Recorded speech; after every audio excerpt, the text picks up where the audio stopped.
여러분, 우리 교회 다니시기 전에 어떤 교회를 나가셨나요? 물론 우리 교회를 처음 나오시는 분도 있습니다.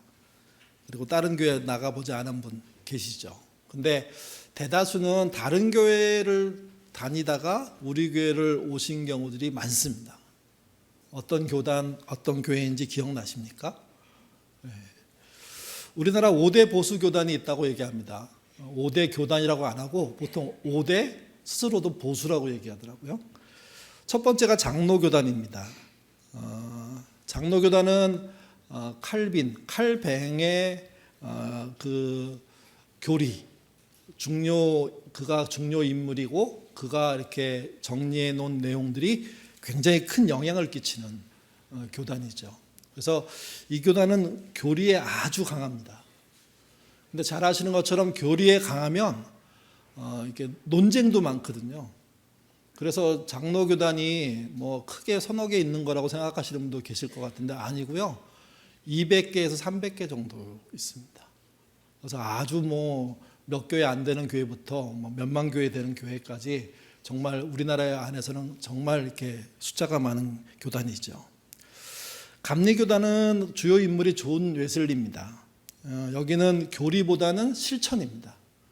거리로 나가서 복음을 전하고 예배를 드리고 거리로 나가서 실제 활동을 하고.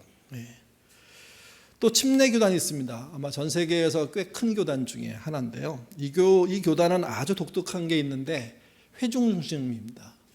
그러니까 이제 우리로 치면 여러분이 중심이 되는 교회란 뜻입니다. 그리고 개교의 중심주의입니다. 보통 장로교나 감리교는 개교의 중심이 아니라 뭐 연회 중심이라든지 노회 중심이라든지 이렇게 교단 중심으로 크게 보려고 하는데 침례교회는 개교회입니다. 개교회의 판단과 개교회의 결정들이 중요합니다. 그리고 이제 우리나라의 자생교단, 이렇게 표현하면 그렇지만 수입되지 않고 우리나라 안에서 세워진 교단, 그게 성결교단입니다. 그들이 갖고 있는 신앙적인 배경이 중생성결 신유 재림이라고 하죠. 사중복음이라고 얘기합니다. 그리고 그들은 오순절 성령의 세례를 믿습니다. 그래서 세례를 받게 되면 더 거듭남에 더 가해진다는 이야기들을 하게 되죠. 그리고 우리나라에서도 크지만 전 세계적으로 가장 큰 교단 하나님의 성회입니다. 순복음이라고 하죠. 성결교단의 사중복음하고 비슷한 거기도 사중복음이 있습니다. 중생 성령 충만, 신유 재림. 그리고 이들은 병치료, 신유에 엄청난 심혈을 기울이는 그런 교단입니다. 그리고 전 세계에서 가장 큰 하나님의 성회, 아마 전 세계적으로도 다른 교회보다 클 건데 그 교회가 우리나라에 있습니다. 그 밖에도 뭐 성공회도 있고 루터교회도 있고 동방정교회도 있고 요 세 교단은 사실은 이제 역사와 전통이 엄청 긴 교단이죠. 교단은 얘기를 들어보면 매우 다릅니다. 저희가 어렸을 때만 해도 저는 장로교 합동측 출신인데 바로 옆에 있는 친구교회 기독교 성결교회에 못 가게 하셨습니다. 교회에서 아예 대놓고 이단이라고 하셨습니다. 이단. 순복음도 이단이라고 막 하셨고요. 저희들 이제 문화개방 같은 거 고등학교 때 했거든요. 그러면 우리도 다른 교회 가서 보고 다른 교회 애들도 우리 교회 와야 되잖아요. 근데 목사님이 절대로 왕래 안 된다. 대한예수교 장로의 애들만 불러다가 문화개방 해라. 근데 뭐 그게 됩니까? 우리들끼리는 다 넘나드는 거죠. 그렇게 70년대만 해도 교단 간의 벽이 엄청 높았습니다. 근데 지금은 이제 뭐 슬그머니 다 무너지죠. 이게. 지금은 교단이 다르더라도 실제는 같다는 얘기가 많습니다. 그래서 나오는 얘기가 이런 겁니다. 교단이 달라도 신앙은 구속사적이다. 구속사라는 게 예수님의 구속사역을 믿는 거잖아요. 그런 거고 또 하나 교회 운영은요. 목사 중심이다. 목사가 대표다. 그리고 교회의 목표는요. 교회 성장이다. 그래서 인원을 키우고 건물을 키우고 재정을 키우는 게 목표다. 이런 면에서는 교단이 각자 다르고 역사와 전통이 다르고 주도했던 나라가 다르고 내용이 다름에도 불구하고 교리까지 다름에도 불구하고 일치하고 있다는 거죠. 일치. 여러분, 예인교회는 한국교회가 하고 있는 신앙적인 교회 운영적인 교회 목표가 똑같을까요? 다를까요? 같은 것도 있고 다른 것도 있습니다. 구속사라는 신앙적인 패턴은 비슷합니다. 근데 저희는 교회의 중심을, 운영의 축을 목사로 보지 않고 교인 전체로 보는, 운영위원회 중심으로 보는 그런 제도고요. 또 하나, 교회 성장주의에 반대합니다. 성장하기 위해서 교회가 존재한다고 생각하지 않습니다. 우리가 나름 열심히 해서 성장을 한다면 그건 받아들이지만, 성장 목표 정하고 그래서 그의 목표를 이루고 그래서 더 크게 만들고 더 크게 짓고, 여기는 반대하는 겁니다. 그래서 우리는 목사 중심주의에 반대해서 민주적인 운영이라는 걸 하고요, 성장주의에 반대해서 성숙을 지향하는 교회를 하고 있는 겁니다. 이 정도의 반대 방향만 간다고 하더라도 힘든 일이 많더라고요. 이해받지 못한 게 한국 사회에서, 한국 교회에서 많이 있습니다. 그러면 공통점 중에 공통점, 구속사에 대해서 좀 얘기해 보죠. 구속사가 뭡니까? 인간을 죄악에서 구하기 위해서 역사 안으로 하나님이 들어오셨다는 겁니다. 임마누엘이라고 얘기하죠. 그 들어오신 하나님이 인간의 죄를 대신 짊어지고 십자가에서 죽으셨다는 겁니다. 죽음으로 끝나지 않고 사흘 만에 부활하시고 40일 만에 승천하신 다음에 약속을 남기셨습니다. 다시 오셔서 당신의 나라를 완성하겠다고. 그게 구속사입니다. 예수 그리스도라는 축으로 모든 신앙과 역사를 해석하는 방식인 거죠. 그래서 구약은 오실 예수에 대한 예언의 이야기라면 신약은 오신 예수와 다시 오실 예수에 대한 이야기라고 보는 겁니다. 문제는 이겁니다. 구속사가 우리 신앙의, 여러 교단의 신앙에 굉장히 오래된 전통이고 오래된 신앙인데, 구속사 이야기를 하면 할수록 조금은 뭔가 미진하지 않나? 예수님의 사역이 미진하다는 게 아니라 성경이 표현하고 있는 모든 내용을 이렇게 보듬지는 못하는 게 아닌가 하는 아쉬움들을 얘기하는 분들이 참 많았습니다.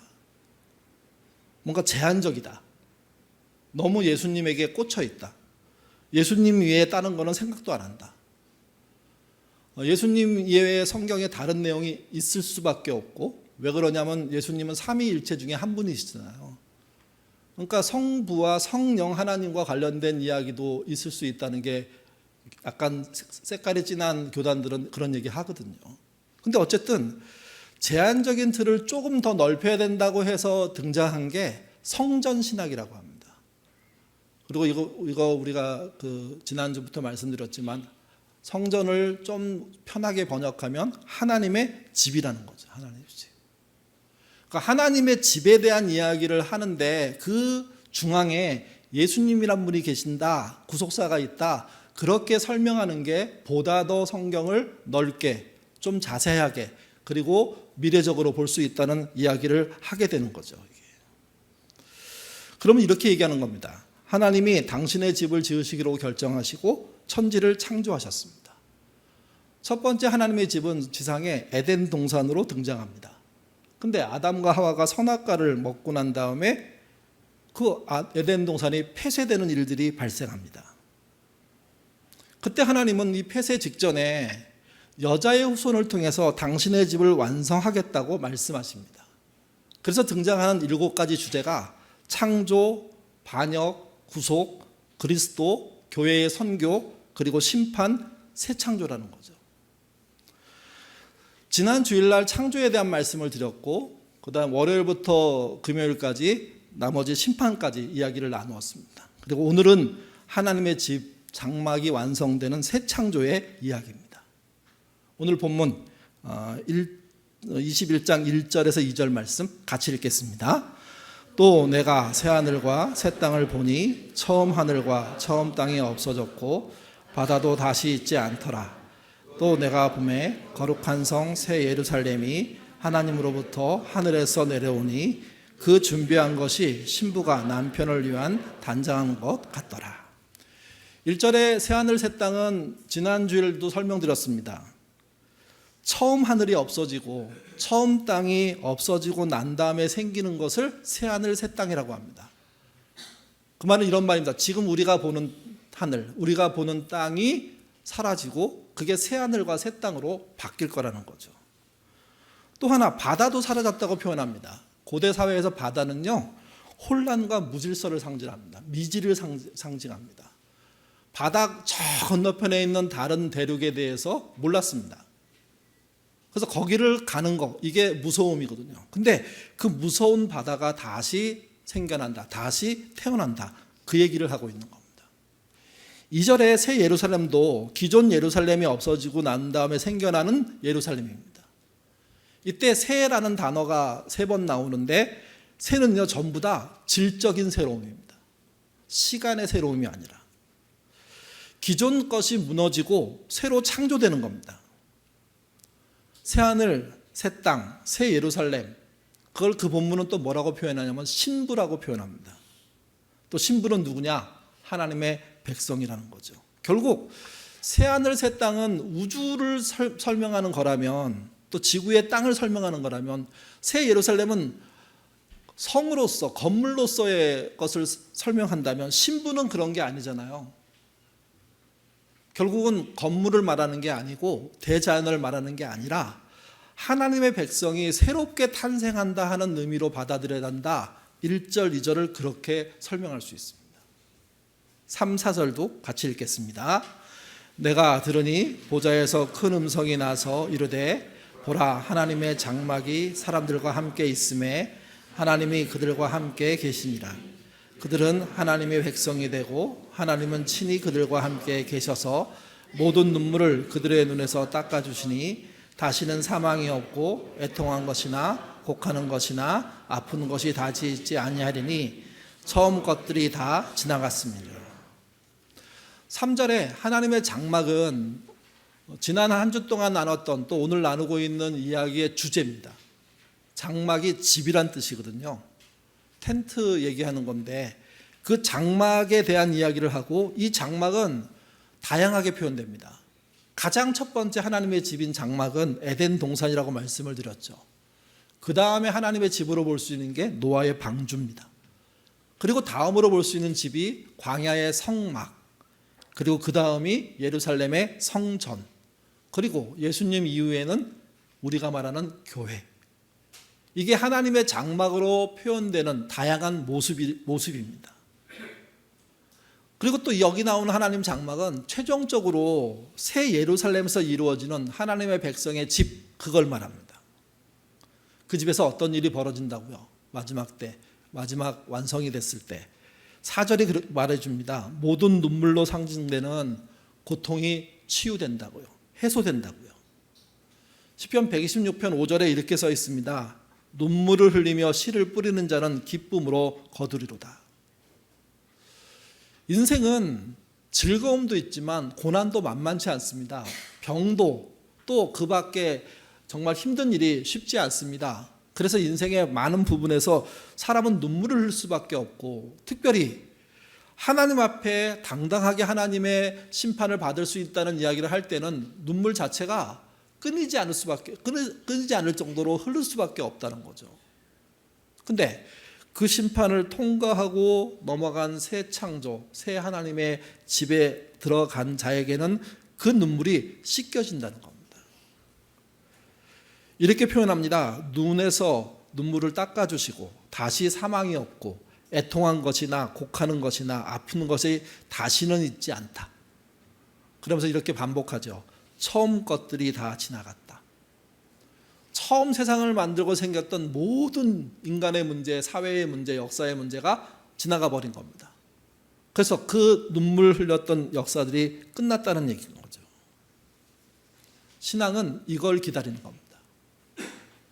지금을 잘 살고, 지금을 의미 있게 살고, 지금을 행복하게 사는 것도 중요한데, 그 인생의 끝이 모든 고난을 끝내고 그분의 나라에, 그분의 집에 들어가서 그분과 함께 사는 목표를 갖고 있는 겁니다. 5절부터 7절도 같이 읽어보겠습니다. 보좌에 앉으신 이가 이르시되 보라, 내가 만물을 새롭게 하노라 하시고, 또 이르시되 이 말은 신실하고 참되니 기록하라 하시고, 또 내게 말씀하시되 이루었도다. 나는 알파와 오메가요 처음과 마지막이라. 내가 생명수 샘물을 목마른 자에게 값없이 주리니 이기는 자는 이것을 상속으로 받으리라. 나는 그의 하나님이 되고 그는 내 아들이 되리라. 보좌라는 말은 요한계시록에 한 50번 정도 나옵니다. 이 보좌는 이런 보좌입니다. 삼위일체 하나님이 좌정하신 곳. 왕정시대니까 고대라는 게 결국 가장 권력의 정점은 왕의 자리죠. 그 왕의 자리가 모든 나라에 있다면 여기 등장하는 보좌는 하나님이 앉으신 크고 흰 보좌입니다. 누구도 앉을 수 없는 삼위일체 하나님이 계신 보좌. 그래서 어떤 성경에서는 성부 하나님이 앉아있다고 표현되고 어떤 성경에서는 성자 예수님이 앉았다고 표현되고 어떤 성경에서는 성령이 앉아 계셨다고 표현됩니다. 한 분으로 보이는 세 분의 하나님, 세 분이시지만 한 분으로 앉아 계신 우리의 하나님, 그분이 그 자리에 앉아 있습니다. 이분이 뭘 하시느냐? 만물을 새롭게 하십니다. 이 말을 기록하라고 얘기합니다. 왜? 지금 살고 있는 우리들한테 이 말을 전해주기 위해서 기록하라고 말씀하셨고, 그래서 사도 요한이 기록해 놓은 겁니다. 보좌에 앉으신 분이 만물을 새롭게 하겠다고, 새롭게 할 날이 온다고. 그러면서 당신의 특징을 이렇게 말합니다. 알파와 오메가라고요. 처음과 끝이란 뜻입니다. 그리고 한 말씀 더 하십니다. 생명수의 샘물을 목마른 자에게 값없이 주겠다고요. 이때 목마름이란 인생의 어떤 욕구 부족으로 생긴 목마름이 아니라 진정으로 바람직한 나라에서 살고 싶은 욕망이라고 해야 되나요? 그런 애씀, 노력, 수고, 그걸 말하는 겁니다. 그런 목마름. 이 땅에 물론은 목의 갈증이 해결되지 않는데, 몸의 갈증이 해소되지 않는데, 그 나라의 물, 하나님이 주시는 물은 우리 인생의 모든 고민을 해결시켜주고, 그래서 생수로 인한 새로운 생명과 능력을 얻게 되는 그게 생명수의 샘물을 목마른 자에게 값없이 주라 할 때 물입니다. 하나님만 하실 수 있는 결과죠. 그리고 그것을 얻을 수 있는 자를 7절에 이렇게 표현합니다. 이기는 자라고요. 여러분, 이 이기는 자란 표현은 요한계시록 1장, 2장, 3장을 아마 신앙생활을 좀 하신 분들은 한 번은 다 읽어보셨을 건데, 그 다음부터 4장, 5장 넘어가면서 읽기 힘들잖아요. 잘 모르겠고. 근데 어쨌든 가장 편하게 이해할 수 있는 게 1, 2, 3장인데 2장부터 3장에 이기는 자라는 표현이 나중에 나오긴 하지만 이 표현 말고 다른 표현이 나오는 게 있습니다. 그게 무엇이냐면 귀 있는 자예요. 귀 있는 자. 하나님의 경고하신 말씀을 듣는 자, 알아듣고 자신의 삶을 고치는 자, 그거를 귀 있는 자라고 불렀다가 그 마지막에 뭐냐면 이기는 자로 바꿔주십니다. 실제 견뎌서 해결하고 문제를 풀어낸 자, 이긴 자를 말하는 거죠. 그러니까 그 사람이 갖게 되는 결론이 무엇이냐? 나는 그의 하나님이 되고 그는 내 아들이 되는 겁니다. 가족으로 표현하고 있습니다. 새 창조는 그래서 새로운 하나님의 집이 완성되는 것이고, 그 다음에 그 안에 하나님이 아버지가 되고 믿는 자가 아들이 되는 모양의 삶을 사는 것이라고 얘기하는 겁니다. 마지막 8절은요. 근데 그 나라에 못 들어갈 이유들이 나옵니다. 8절 말씀 같이 읽겠습니다. 그러나 드러난 자들과 믿지 아니하는 자들과 흉악한 자들과 살인자들과 음행하는 자들과 점술가들, 우상 숭배하는 자들과 거짓말하는 모든 자들은 이게 둘째 사망은, 첫째 사망은 자연적으로 인생을 살다가 죽게 되는 그 시점을 말한다면, 둘째 사망은요 심판받아 죽는다는 뜻입니다. 영벌, 불못에 빠지는 심판을 말하는 거죠. 이게 8절의 말씀은 새 창조가 이루어질 때 새 창조에 된 그 집에 못 들어가는 사람들에 대한 이야기인 겁니다. 못 들어가는 사람이 없는 게 아니라 있다는 겁니다. 근데 누가 못 들어가냐? 8절에 기록되어 있는 이게 단어들을 쫙 쪼개보면 그 쪼갠 단어들이 다 이렇게 표시되어 있습니다. 여러분 그 설교 안에도 표시되어 있고 앞에 화면도 표시되어 있는데, 그 단어들은 전부 십계명에 해당되는 내용입니다. 두려워하는 자들과 믿지 않는 자들, 이거는 1계명에서 3계명, 하나님과 관련된 나 이외에 다른 신을 섬기지 말라 하는 계명에서 지키지 않은 자들입니다. 뒤에 주술도 나오는데 예수 믿으면서 주술 믿는 거, 이거 생각보다 심각한 문제입니다. 주술에 휘둘리는 사람들을 쫓아가는 거, 이거 간단한 문제가 아닙니다. 두 번째가 흉악한 자들과 살인자들, 6계명, 살인하지 말라는 계명을 어긴 겁니다. 그 다음에 음행하는 자들, 7계명, 간음하지 말라는 것을 어긴 겁니다. 그리고 아까 말씀드린 거, 점술가들과 우상숭배자, 이게 1에서 3계명, 하나님 아닌 것, 우상을 숭배하는 것 하지 말라는 거거든요, 이게. 그리고 마지막으로 나온 게 거짓말하는 모든 자들, 9계명입니다. 거짓 증거에 대한 계명을 어긴 자들은 그분의 나라에 못 들어간다는 겁니다. 결국 하나님은 세상을 심판하십니다. 심판 후에 새 창조하십니다. 당신의 집에 들어올 자를 명확하게 8절에 십계명을 지키는 자라고 말하고 있습니다.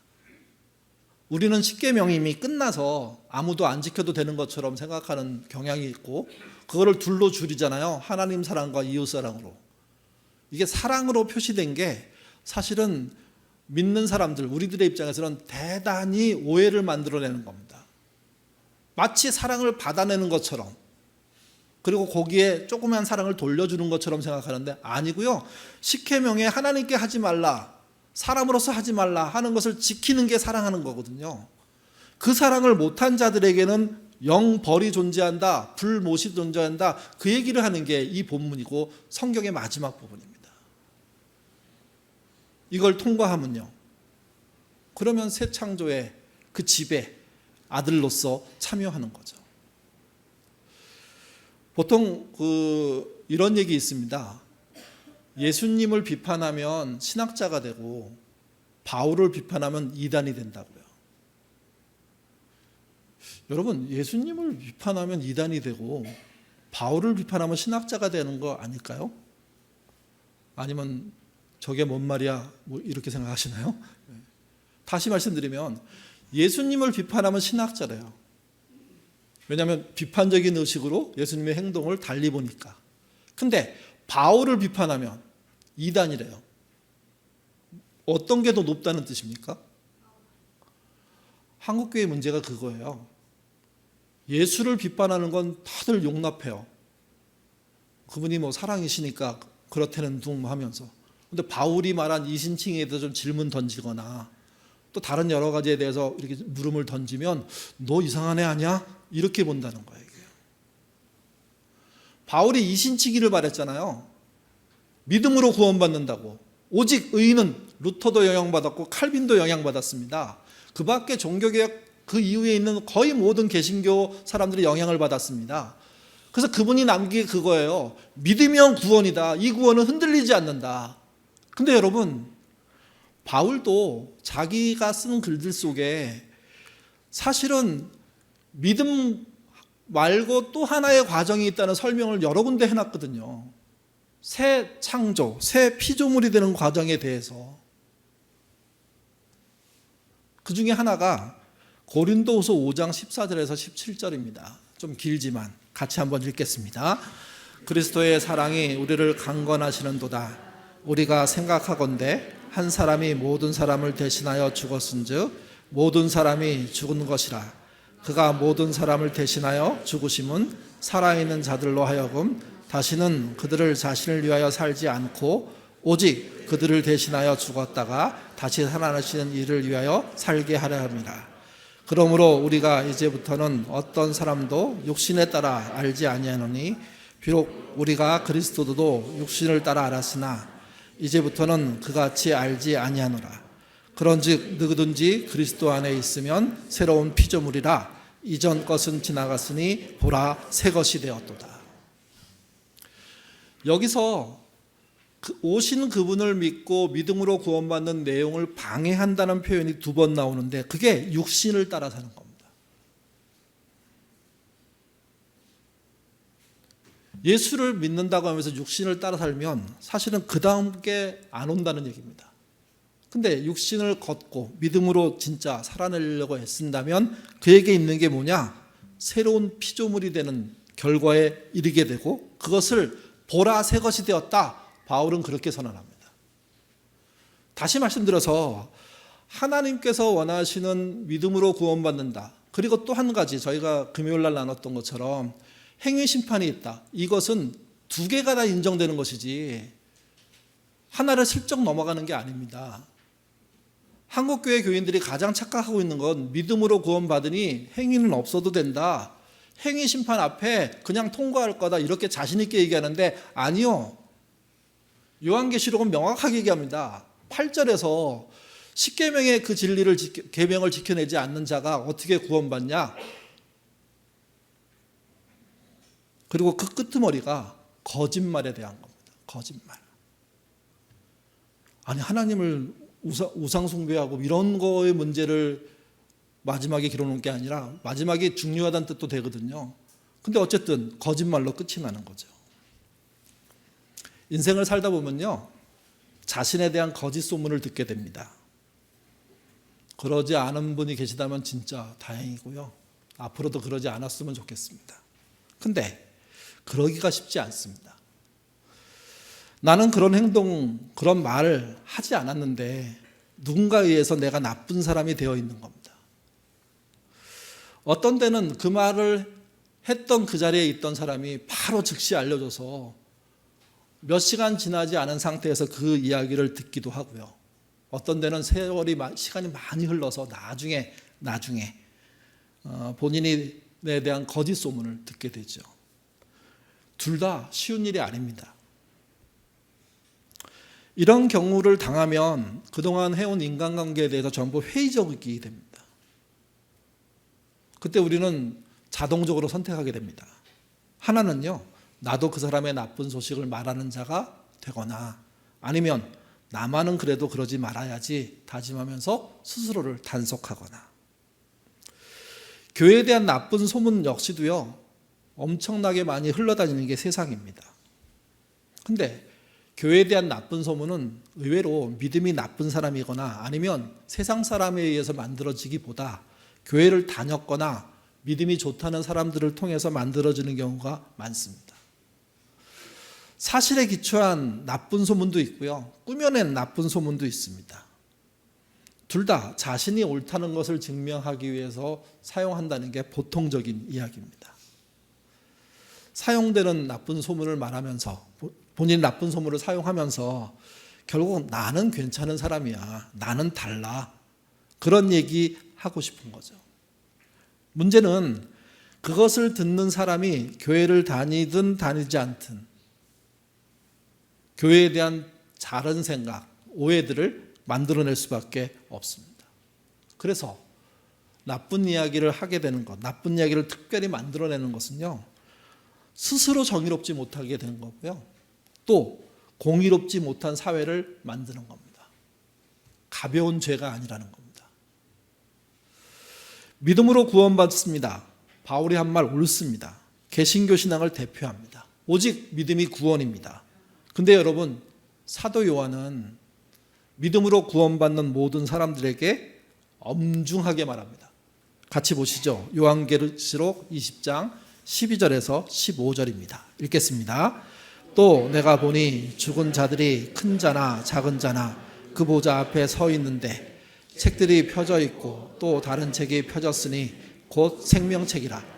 죽은 자들이 자기의 행위를 따라 책에 기록된 대로 심판을 받으니 바다가 그 가운데서 죽은 자들을 내주고 또 사망과 음부도 그 가운데서 죽은 자들을 내주매 각 사람이 자기의 행위대로 심판을 받고 사망과 음부도 불못에 던지더니 이것은 둘째 사망 곧 불못이라.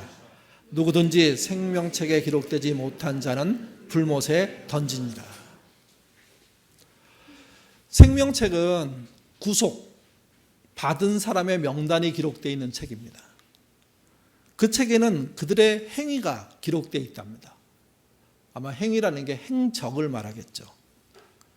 그 행적도로 그러면 그것이 어디에 쓰이냐? 심판에 쓰인다는 겁니다.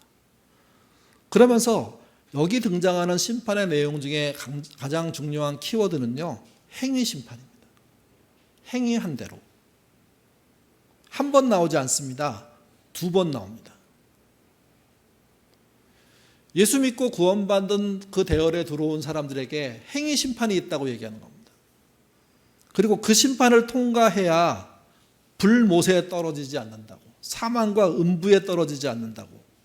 그러니 그 행위 심판을 준비해라 하는 이야기가 요한계시록 끝인 20장, 그리고 21장은 그 시험에 통과한 사람은 가는 곳이 하나님의 집이다 하는 이야기를 하는 거죠. 바울의 말이 성경에 있기 때문에 이 신칭이 맞는 말입니다.